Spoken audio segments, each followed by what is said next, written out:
Welcome back to The Undertaker's WrestleMania Streak Graded. In part 1, we discussed all of the matches between WrestleMania 7 and WrestleMania 19 and gave them all an individual grade. In part 2 of this short series, we will discuss the matches between WrestleMania 20 and the streak finally ending at WrestleMania 30. So without further ado, let's get into it and begin grading more of The Undertaker's impressive WrestleMania streak.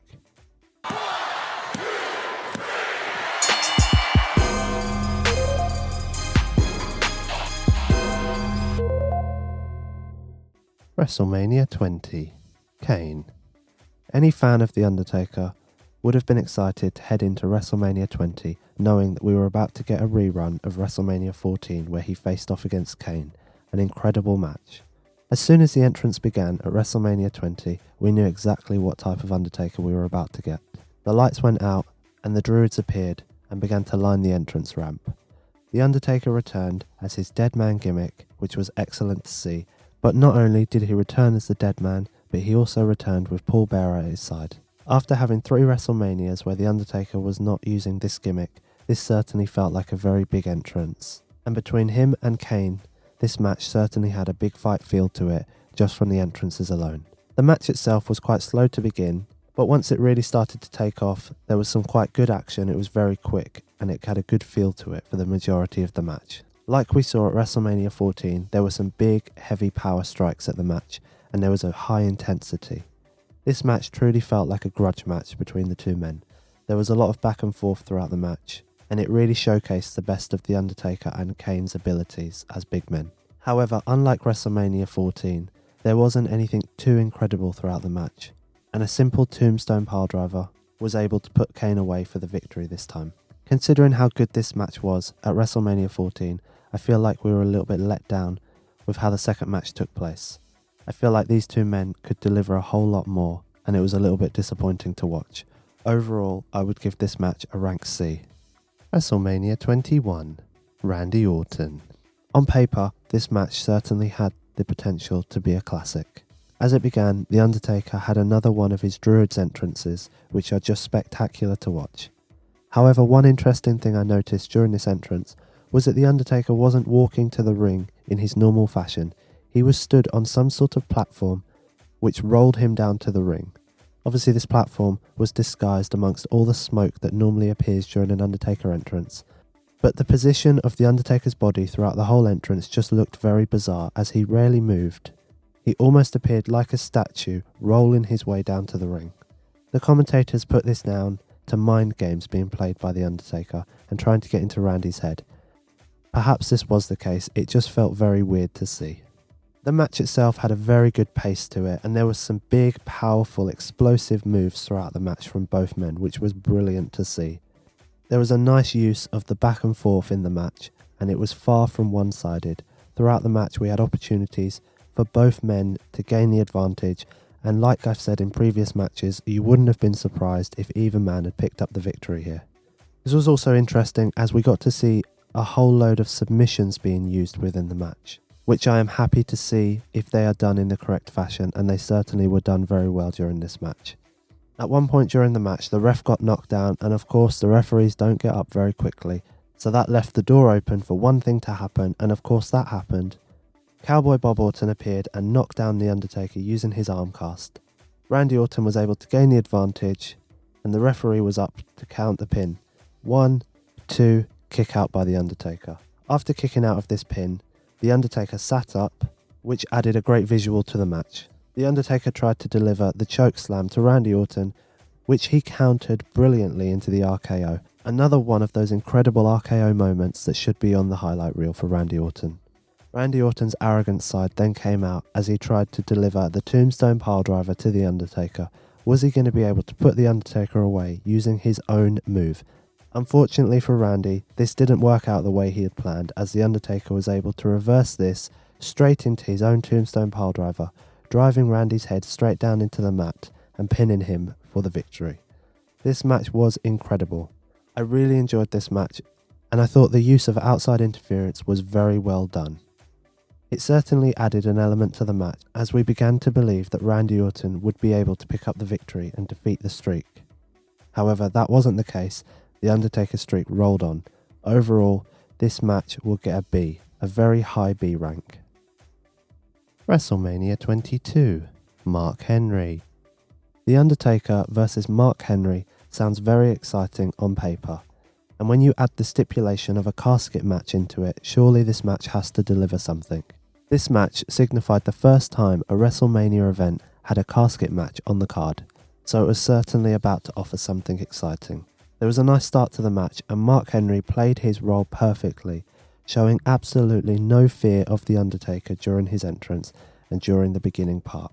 Was Mark Henry the man who would be able to finally defeat The Undertaker's almighty streak at WrestleMania? There were some nice big power moves throughout the match, as you'd expect from these two big men of wrestling. However, there were a lot of slow spots in the match as well, causing the match to become a little bit boring. There was nothing too exciting to talk about, and the match ultimately ended up being quite an average match for The Undertaker and Mark Henry's standards. The Undertaker delivered a very nice last ride to Mark Henry, which was shortly followed up by an incredible outside of the ring aerial dive. For a man who is billed at 6'10", you don't expect this type of agility. It was just incredible to see. The match returned to the ring, and The Undertaker was able to hit the Tombstone Piledriver and then simply roll Mark Henry into the casket and pick up the win. The match wasn't too exciting, and I expected more considering the calibre of both men. Interestingly, much later, former producer Bruce Pritchard claimed that the initial plan was for Mark Henry to defeat The Undertaker at this match. However, The Undertaker and other producers didn't seem to agree with this idea. Perhaps if Mark Henry was able to defeat The Undertaker during this match, it would have added that extra element of excitement the match needed. However, we sadly didn't get that, and this match is going to earn the rank D. WrestleMania 23, Batista. Heading into WrestleMania 23, The Undertaker was looking as strong as ever. Fresh off the back of an impressive Royal Rumble victory, The Undertaker headed into WrestleMania 23 to challenge the WWE World Heavyweight Champion Batista. With both men looking as impressive as ever, this match was sure to be entertaining. Once again, Taker's entrance featured the Druids, and the entrance itself felt very long, and more in style of The Undertaker's entrances that we are used to today. As the match began, Batista took the fight straight to Taker, which was very impressive to see. There were loads of explosive moves being used between the two big men. There was great action to be seen throughout the match, and there was even a good section of fighting outside the ring. There was one particular moment in the match, if you haven't seen it, you need to go back and watch it, where Batista decides he's going to use the announcer's table as a weapon, so he begins to clear the top of the table. In doing so, he removes the tabletop and throws it to the side. Without realising, he throws the top of the table straight into one of the ringside crew's face. I'm not sure if Batista realised this happened because he didn't react to it at all, but it was hilarious to see.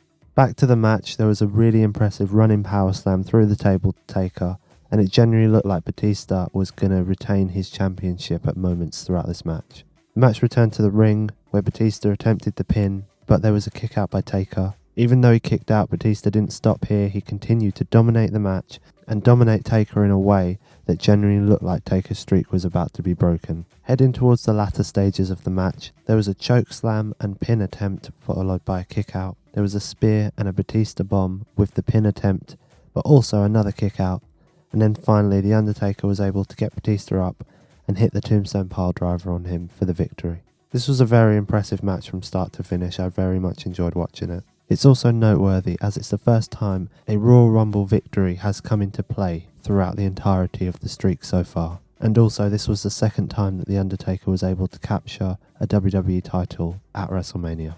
This match was very fun, and I would recommend anyone to go and watch it. Overall, I think this match deserves the rank B. WrestleMania 24, Edge. 1 year removed from The Undertaker's impressive title victory at WrestleMania 23, he now saw himself challenging the new World Heavyweight Champion, Edge, at WrestleMania 24. Interestingly, this is the third time The Undertaker has had a championship fight at WrestleMania, and so far, all 3 times he has been the challenger. Right from the start, there was a very long entrance from The Undertaker, but The Undertaker looks great in this, so it was a really nice visual, a really good look for him. An interesting note that we are told quite early on in the match is that The Undertaker has never beaten Edge up until this stage of his career. As the match begins, Edge keeps Taker out of the ring for quite a while, and he begins to control the pace of the match, which really suits Edge's style of wrestling. There's not much offense from Taker here. Taker doesn't really seem to be able to string much of an attack together. Finally, Taker is able to push Edge off of the top rope and he falls out of the ring, and Taker follows this up with a flying dive over the top ropes to the outside of the ring, which is excellent to see. There's a good sequence from The Undertaker as he begins to regain control of the match, but then Taker is thrown over the barricade and into the crowd. It's a very nice spot and not something we see too often in The Undertaker matches at WrestleMania. There's a really nice moment in the match of back and forth striking between these two men, and it's clear to see the quality of both of these men throughout this sequence. Later into the match, Edge attempts to hit the spear, but as he runs to deliver the spear, Taker is able to counter and hit Edge with a knee strike. Taker follows this up with a choke slam and a pin attempt, but there's a kick out from Edge. The match goes on. The Undertaker attempts a last ride on Edge with the pin, but there's another kick out, and then just like we've seen in multiple matches, the referee manages to get himself knocked down.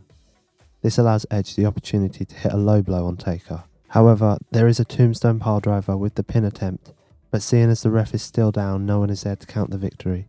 All of a sudden, another referee, Charles Robinson, comes sprinting down the ramp, which is hilarious to watch as he is going as fast as he can. He finally gets into the ring, begins to count the pin, but there is a kick out. If the referee was up, I think the match would have been finished there and then. That would have been it. All of a sudden, Hawkins and Ryder appear and attempt to throw the Undertaker off of the match by causing an outside interference. This works for a moment as Edge is able to hit the spear and get a pin attempt on Taker, but Taker is able to kick out. With Edge closing in on a victory, it's not going to take much more to put Taker away. Edge goes for another spear attempt, but this time Taker is able to counter the move and apply a submission hold. This submission hold is ultimately enough to put Edge away, and Taker manages to capture another championship at WrestleMania. WWE really highlighted the importance of this match with a nice big finish for The Undertaker. As he stood in the ring holding his newly claimed championship, there were fireworks going off around the arena to close the show and close WrestleMania. Overall, this match was brilliant, and it definitely feels like at this stage of The Undertaker's streak we're beginning to see the best of Undertaker at WrestleMania. I think this match deserves a rank B. WrestleMania 25, Shawn Michaels. For many wrestling fans, this match is considered one of the greatest WrestleMania matches of all time, and it's easy to see why many people would think that after rewatching it again. Before the match starts, we are treated to two excellent entrances, which really help to set the scene on what is a very special WrestleMania for the 25th anniversary. As the match begins, there's a really nice section where Shawn is able to hit multiple chops on The Undertaker, which is clearly a reference to Shawn's previous WrestleMania match against Ric Flair. It's a really nice touch from the Heartbreak Kid. As the match moves on, there's a really nice intensity to it. There's big, heavy strikes from Taker. Interestingly, at this stage, The Undertaker has never been able to beat Shawn Michaels one-on-one in his career. Throughout the match, there's multiple moments where Shawn Michaels references Ric Flair, and in one particular moment, he's able to apply the figure 4 leg lock, and Taker looks like he's in a whole world of pain. But that's still not enough to put the dead man away. The Undertaker attempts a choke slam, which Shawn Michaels reverses really nicely into a crossface submission move. Another great use of submission by Michaels here.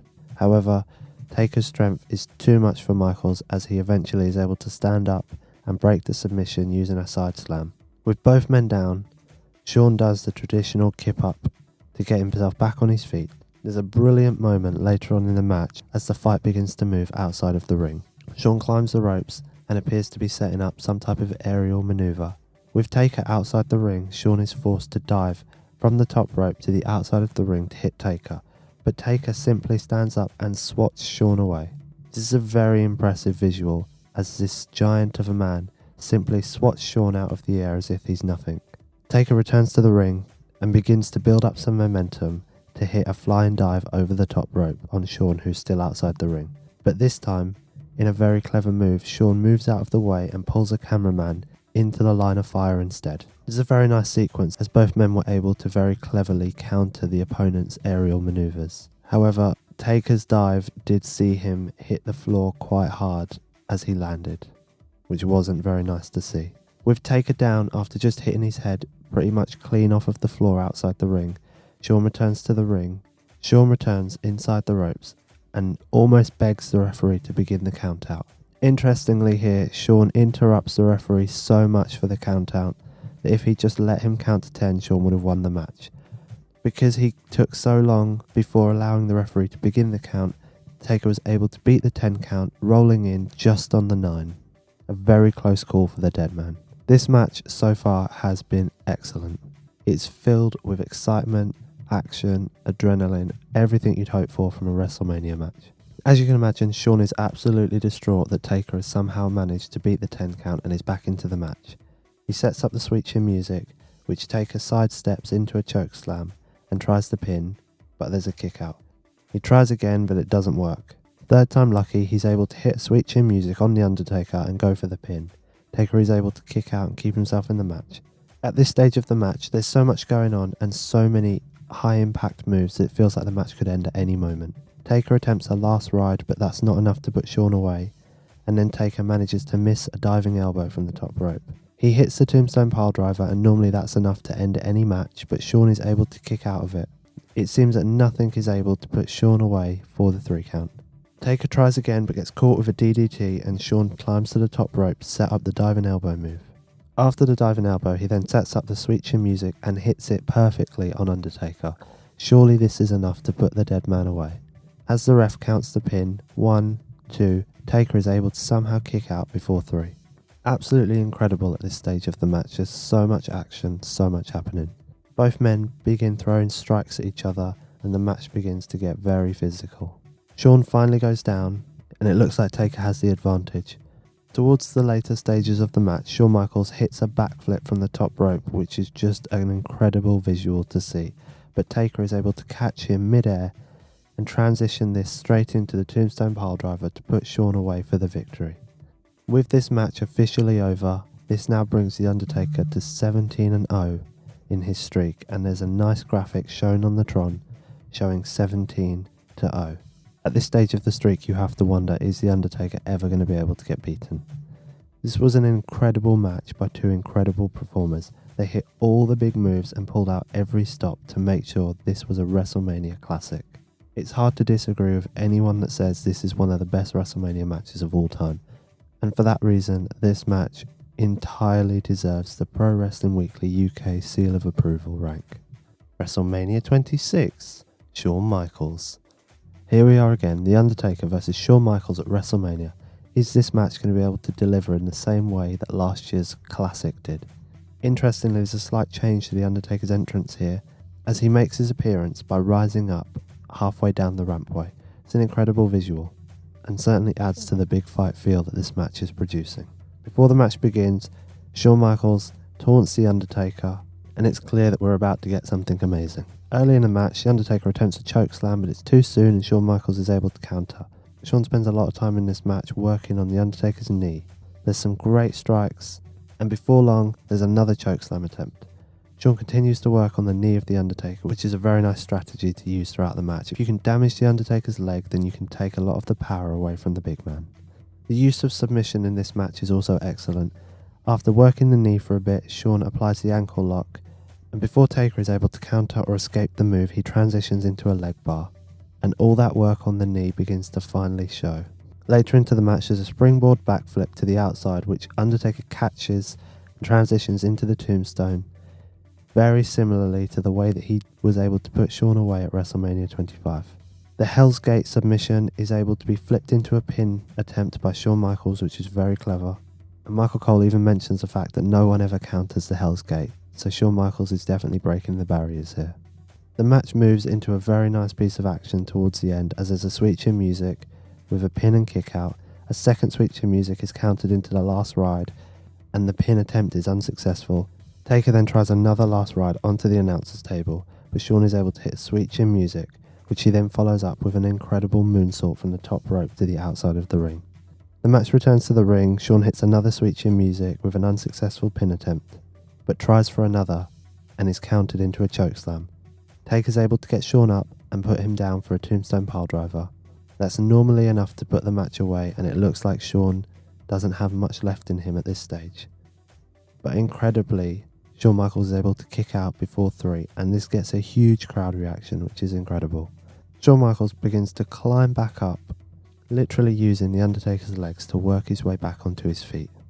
In an incredible WrestleMania moment, Shawn then taunts The Undertaker, which The Undertaker doesn't take too kindly to, and delivers an almost jumping variant of the tombstone.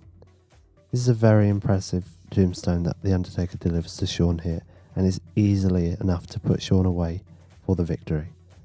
18-0 is shown on the Tron, and Taker is edging ever so closer to that very impressive 20. Before we move away from this match, there's a moment where The Undertaker returns to the ring to help Shawn up, gives him a handshake and a hug, which is incredible. It's a very nice moment between the two men. And after the match is finally over, it's heartwarming to see the reaction that Shawn gets from the crowd. As we all know, this is Shawn Michaels' last wrestling match. This match was simply excellent, and although it's not quite as good as the classic that WrestleMania 25 delivered, it still deserves a very nice rank A. WrestleMania 27, Triple H. Would it be WrestleMania without two incredible entrances by two incredible performers? And that's exactly what we are treated to before the match takes place at WrestleMania 27. As the match begins, it very quickly transitions to the outside, which is quite a nice change up from the traditional type of match that we are used to. Interestingly, outside the ring next to the commentary table is the coal mine. Now, for anyone that doesn't know, the coal mine is quite literally a glass box that Michael Cole would sit in during his commentary. As you can imagine, The Undertaker and Triple H, being two very big physical men, didn't take long for one of them to go straight through the coal mine and completely destroy it.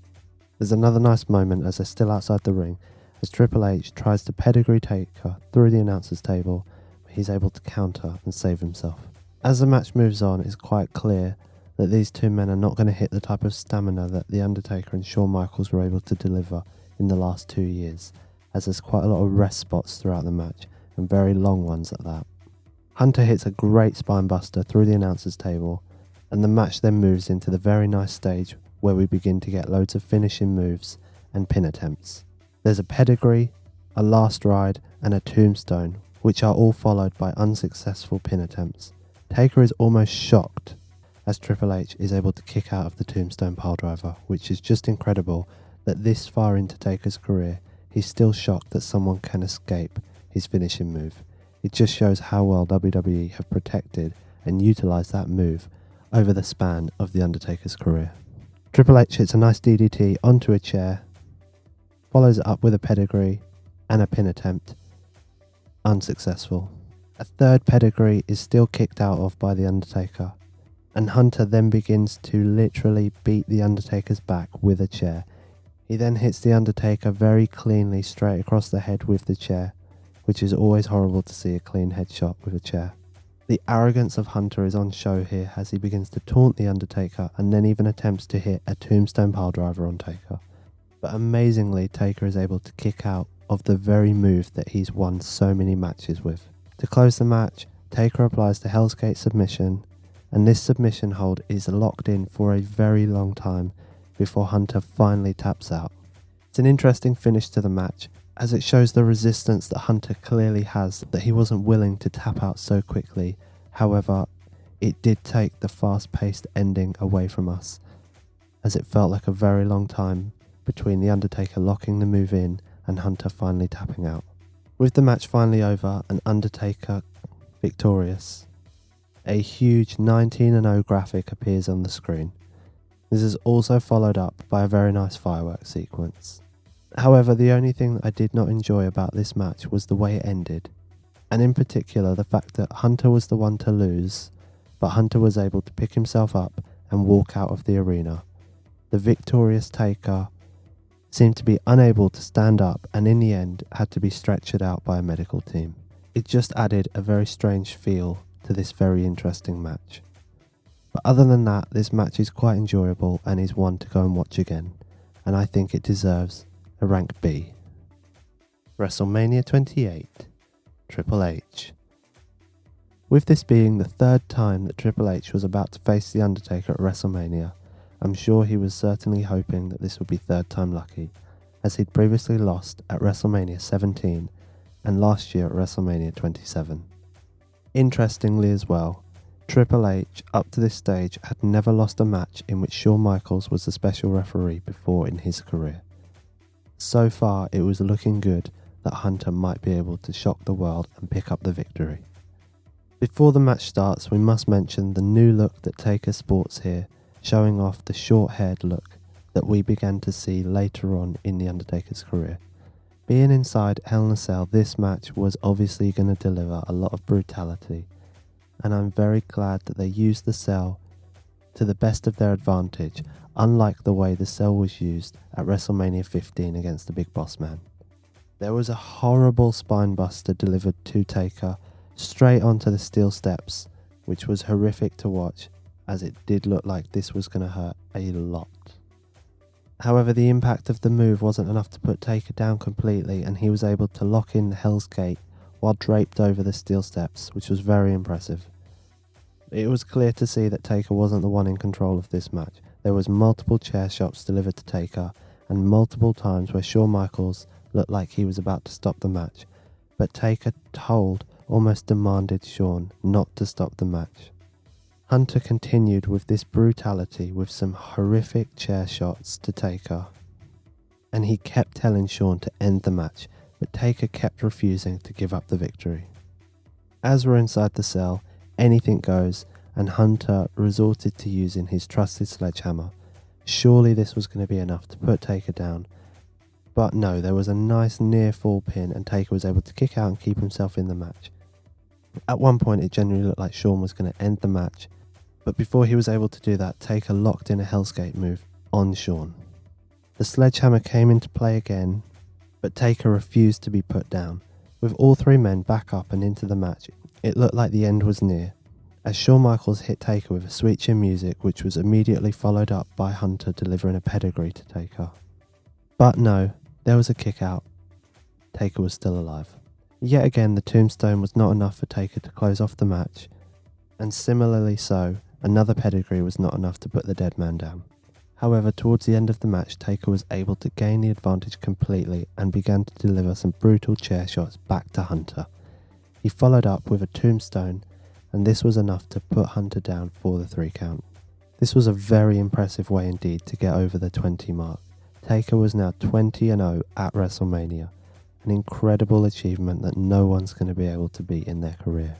With the match officially finished, we were then all able to witness the true end of an era moment that came after the match, as both men helped Hunter back to his feet and all 3 men left the arena at the same time. And although the Attitude Era had finished years before this truly felt like it was the final nail in the coffin of the Attitude Era, as these men had finally gone out in style. This match was excellent to watch, and the added ending and the added moment that we were all treated to at the end between the 3 men only bumps up the rank. I find it very difficult to give this match anything other than the Pro Wrestling Weekly UK seal of approval. WrestleMania 29, CM Punk. Right from the offset, we knew that we weren't going to get a clean match here, as the arrogance and disrespect that CM Punk showed The Undertaker throughout the build-up to this match was remarkable. The build to this match began just after the unfortunate passing of The Undertaker's longtime manager Paul Bearer, and WWE were not shy in using this passing to their advantage throughout the build. CM Punk consistently disrespected The Undertaker and Paul Bearer for weeks before we finally got to WrestleMania 29. So by the time we got to the pay-per-view, we knew that Taker had just about had enough and couldn't wait to get his hands on Punk. Before the match began though, CM Punk was treated to a very nice entrance which featured Living Colour playing Punk's entrance music live. This was followed up by possibly one of the greatest visuals that The Undertaker has been given in any entrance of all time. As he began to make his way down to the ring, all of these hands appeared below him and were almost trying to reach up and grab him. An incredible visual, an almost iconic visual. Right at the start of the match, Punk continued his disrespect by delivering a simple slap to Taker, and we knew that we weren't going to get a clean fight here. Punk successfully is able to hit The Undertaker's old school move on him in another complete show of disrespect. Further into the match, Taker delivers a huge chokeslam to Punk. I mean, this is an incredibly high chokeslam, but Punk's able to kick out and keep himself in the match. By this stage, the crowd are entirely into this match. They are reacting at every given moment, which is incredible. Once again, the announcer's table comes into play in this match as Taker tries the last ride onto the announcer's table, but Punk's able to get himself out and manages to get himself into the position to hit a diving elbow onto Taker. Although, in a moment that I always hate to see, the announcer's table didn't break and Taker more or less just bounced on top of it. This looked horrible. At this stage, Taker was not getting up anytime soon and the ref began his count. Surely Taker was not about to lose his WrestleMania streak to a count out. It certainly looked that way. But Taker was just able to get in just before the 10. He was able to apply the Hell's Gate, which Punk reversed into a pin attempt. A very nice reversal. And there was a very nice visual here as Punk had applied the Anaconda Vice to Taker, but Taker was somehow able to sit up during the move. And of course, the ref goes down towards the end of the match. Punk uses this opportunity to get the urn from Paul Heyman, who's outside of the ring, and hits Taker around the head with the urn. In a complete arrogant show, Punk then attempts the Taker pin on Taker himself, but it's not enough. There's then a very nice string of reversals here, as both men try to gain the advantage, but eventually Taker is able to transition Punk into the Tombstone Piledriver and put him down for the victory. Obviously this match must have been very emotional for Taker after just losing such a close friend, and there's a very nice tribute on Taker's tights as he's got RIP PB down the side of one of his legs. And after the match, it's quite visual to see that Taker begins to tear up. You can only imagine that this is a heartbreaking moment for Taker. Overall though, the match is excellent, and I think it clearly deserves a rank B. WrestleMania 30, Brock Lesnar. 21-0. The Undertaker has been on an unstoppable tear throughout his career at WrestleMania, and he now comes up against Brock Lesnar. Taker's entrance here is incredible. As the camera pans across the stage, there are coffins lined up, each one with the name of a previous opponent that The Undertaker has beaten at WrestleMania. As it pans all the way across to the last one, there is a coffin there waiting ready for Brock Lesnar, and it's clear that the mind games are in effect right from the start. Before the match starts, there's a great stare down between the two. The bell rings, and then there's a striking start to the match. However, the match does quickly evolve into a slow-paced fight, and it almost feels like a slow dissection from Brock Lesnar. He seems to be picking apart The Undertaker. The Undertaker almost seems to be exhausted halfway through this match and doesn't seem to be able to get too much of anything together. Later into the match, Taker gets some sort of a second wind, hits the Snake Eyes move, follows up with a big boot, an unsuccessful pin attempt. He then continues to go and hits a choke slam, which is followed up by another unsuccessful pin attempt. Brock Lesnar then hits the first F5 of the match. This is not enough to put Taker away. Taker then resorts to an old classic, and Hell's Gate is still not enough to put Brock Lesnar down. Taker tries old school, but this is reversed into the second F5 of the match, which Taker kicks out of as well. By this stage of the match, it's quite clear that Taker has suffered that horrific concussion that he did. His eyes almost appeared glazed over at this point. He tries the tombstone, but Brock kicks out, but then follows this up shortly with another tombstone. Brock reverses this into the third F5 of the match, and unfortunately a third F5 was too much for Taker to handle, and Brock is able to get the victory. What happens after this match is incredible. As the ref counts to 3 and the bell rings, the crowd almost appear in a state of shock. The Undertaker's streak has just been broken, and it almost feels like a mistake has happened, and that this match shouldn't have ended like this. No one seems to react in the way that you would expect.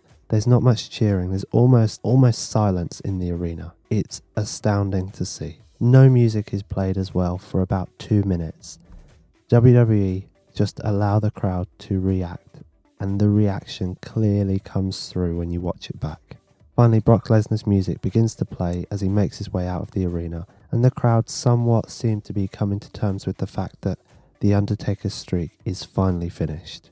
The Undertaker stays in the ring for quite a while after this, and he's clearly not in a good place. The visual of 21-1 appears on the screen behind Taker, and it's obvious at this stage that the streak is definitely over. but it doesn't look like the crowd in the arena have accepted that this has happened. As Taker then leaves, his music begins to play, and it's a very bizarre situation. The incredible achievement of 21 victories over 23 years at WrestleMania has finally been beaten, and the crowd simply don't know how to react to it. This is a moment that is going to go down in WWE history. It's simply astonishing. The match itself is not great, as Taker suffers some kind of concussion and he's clearly not on his best game. So I think the match itself deserves a rank C. However, the importance of this match and what happens after the match is definitely enough to bump the rank up one, and I think overall I will give this match a rank B because of how significant it is in The Undertaker's career. After the eventual loss and the ending of the streak at WrestleMania, The Undertaker didn't stop there and carried on appearing at WrestleManias. At WrestleMania 31, he gained a sense of redemption as he defeated Bray Wyatt. At WrestleMania 32, he defeated Shane McMahon in an incredible Hell in a Cell match, which is definitely one to go back and watch if you haven't seen it. At WrestleMania 33, he picked up his second loss at WrestleMania, as he was defeated by Roman Reigns in a no-holds-barred match. The following year, at WrestleMania 34, he defeated John Cena in a very bizarre squash match, which lasted around 2 minutes and 45 seconds. Not entirely sure what the point of this match was, however it was the chance for us to see The Undertaker versus John Cena at a WrestleMania, although it certainly wasn't in the way that I expected it to happen. Last year, The Undertaker delivered something very unique, as he defeated AJ Styles at WrestleMania 36 in a Boneyard match. Now this match was brilliant to watch and very well produced. It was so good that WWE even considered it their best match of 2020, which is an incredible achievement.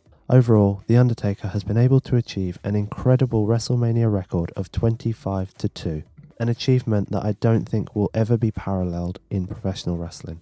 Interestingly, in 2020, The Undertaker himself said that losing the streak to Roman Reigns would have made a whole lot more sense for the impact on both of their careers. Would you have enjoyed seeing Roman Reigns be the one to break the streak, or were you happy that it was Brock Lesnar? Perhaps you didn't want either man to break the streak and you had someone else in mind. Or maybe you're one of those fans who never wanted the streak to end. Either way, let us know in the comments below. We'd love to hear your opinion on the streak. Well, there we have it. What a journey we've been on since 1991 at WrestleMania 7, all the way to The Undertaker losing his streak at WrestleMania 30 and beyond. The Undertaker has certainly earned his place in the history books as one of the greatest WrestleMania performers of all time. That's it from me. Make sure you go and check out all of our other content. If you enjoyed the video, make sure you hit that like button, press subscribe, and be sure to turn on the notifications so you always stay up to date with all the content from us over here at PW Wrestling UK. What was your favourite Undertaker WrestleMania match? Let us know in the comments below.